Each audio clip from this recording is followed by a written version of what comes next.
News now. Documents show that Dominion Voting Systems submitted a bid to the city of Philadelphia in 2018 to be considered as their contractor for voting machines. Those same documents reveal very little about the company's foreign connections. When asked by the city to list any foreign ownership or investors in either the parent company and/or its subsidiaries, Dominion had something to say, but nothing to show. The section you see there on your screen is entirely redacted, blacked out, because Dominion ultimately was denied the contract. In just 3 months before Dominion's bid, President Trump signed an executive order against foreign interference in our elections. In that order, President Trump wrote, quote, "The assessment shall identify to the maximum extent ascertainable the nature of any foreign interference and any methods employed to execute it, the persons involved, and the foreign government or governments that authorized, directed, sponsored, or supported it. The Director of National Intelligence shall deliver this assessment and appropriate supporting information to the President." The question is, was the President ever informed of this attempted bid by a company with foreign ties? And why are they being so secretive? Joining us now by phone, SidneyPowell, a member of President Trump's legal team. She is also General Michael Flynn's attorney, former federal prosecutor, best-selling author, one of the country's most prominent appellate attorneys. Sidney, good to have you with us. Dominion voting system seems to be figuring larger and larger in the interest of your legal team. And what is the latest? Oh, definitely, Lou. I've just gotten some stunning evidence from a firsthand witness, a high-ranking military officer who was present when Smartmatic was designed in a way that and I'm going to just read you some of these statements, if you don't mind, so I get them exactly right from the affidavit. Designed in a way that the system could change the vote of each voter without being detected. He wanted the software itself to function in such a manner that if the voter were to place their thumbprint or fingerprint on a scanner, then the thumbprint would be tied to a record of the voter's name and identity as having voted, but that voter would not be tracked to the changed vote.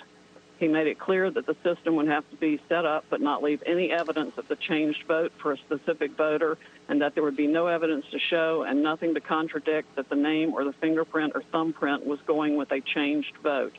Smartmatic agreed to create such a system and produce the software and hardware that accomplished the result for President Chavez.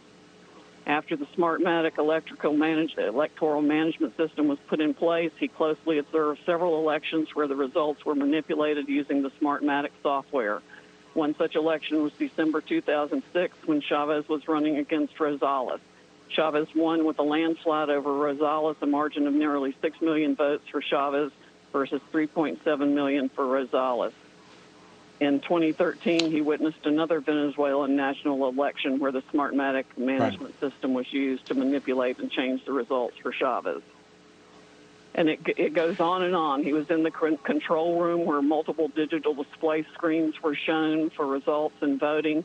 The actual voting results were fed into that room and onto the displays over an internet feed, which was connected to a sophisticated computer system created by Smartmatic.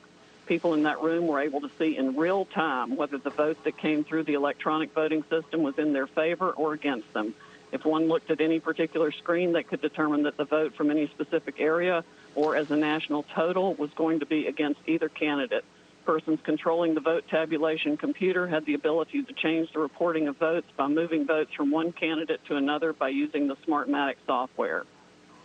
And Smartmatic, the relation...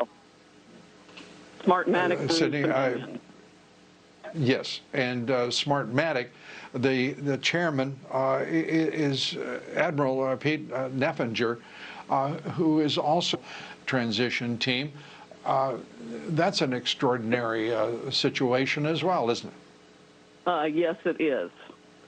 So here's the other kicker. When the Smartmatic machines are, when somebody's losing, like, for example, when Maduro and his supporters realized the size of the other guy's lead, they were worried that they were in crisis mode and would lose the election.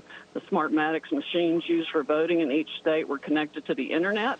reported their information over the internet to the Caracas Control Center real time, so the decision was made to reset the entire system. Maduro's and his supporters ordered the network controllers to take the internet itself offline in practically all parts in Venezuela to change the results.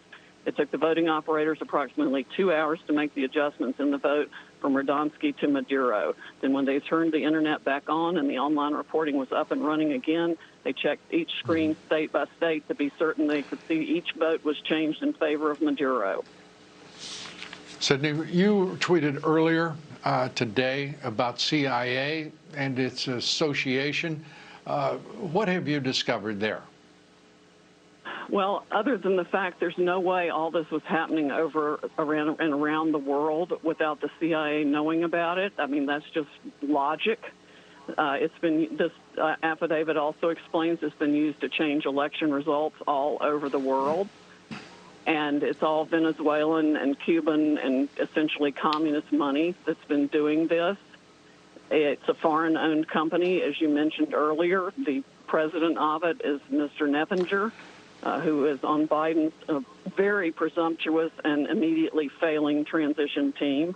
And people have been reporting this to our government for several years, including Democrats, and nobody's done a damn thing about it, Lou. I can't even express how furious I am over this.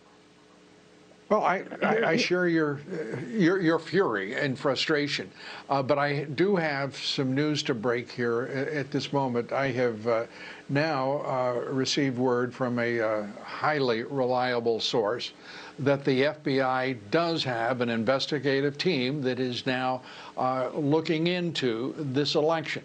Now, what that means beyond that, but at least it's confirmation that they are investigating, and we'll see what moves, because there had been no indication that indeed publicly that they were involved. They are now. To that point, I'd just like to show, if we could put up the full screen, under what their authorities are when we talk about these state-run elections, even though they're federal elections for at least a sizable number of the candidates. As you see there, the ballot includes one or more federal candidates. An election, a polling place official took action. Your thoughts? Well, my other thought is that as soon as the Smartmatic system changed the votes that they wanted for their desired candidate, by the time they finish, they achieve a convincing but narrow victory of the certain number of votes they want for their candidate. This person saw by his own experience exactly what was happening there was happening here. It is a deeply, deeply troubling election. As I said earlier, the worst in this country's history, bar none. And we have seen official investigative and Justice Department officials slow to move, and it is infuriating to everyone. No, we've seen willful blindness. They have adopted a position of willful blindness to this massive corruption across the country. And the Smartmatic software is in the DNA of every vote tabulating company's software and system. Yes, and it is more than just a willful blindness. This is people trying to blind us to what is going on. We don't even know who the hell really owns these companies, at least most of them. That's got to change, and we've got to find out exactly what's going on. And thank God we've got a president who will stay in the fight all the way through until we get those answers. SidneyPowell, thanks so much. We appreciate it.